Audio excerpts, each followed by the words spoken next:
I want to spend the last 10 minutes or so, though, talking about the Latino vote, because this is incredibly important to our country's politics. It's loomed as the basis for a democratic counter-revolution in the South since at least the 1960s.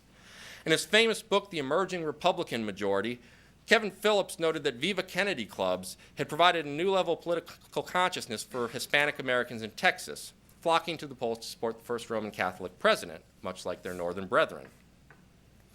Phillips estimated that from 1960 to 1972, Mexican Americans gave 84% of their vote to Democratic presidential candidates. Now, this is critically important. Why? Because Mexican Americans don't give anywhere near 84% of their vote to Democratic presidential candidates today. In fact, if we looked at the Democratic lean of the Hispanic electorate, I like Latino better, I don't know why I did Hispanic there, by year, from 1980, exit polls don't go back before 1980, you have to estimate it out. And this is relatively speaking. So if the Democrats were winning 57% of the vote, let's say nationwide, and the Latino voters went 62% for the Democratic candidate, I'd say that's a 5-point Democratic lean.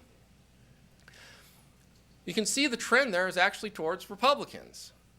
Gradually, over the past few decades, compared to the country as a whole, Latino voters have converged towards the center of American politics.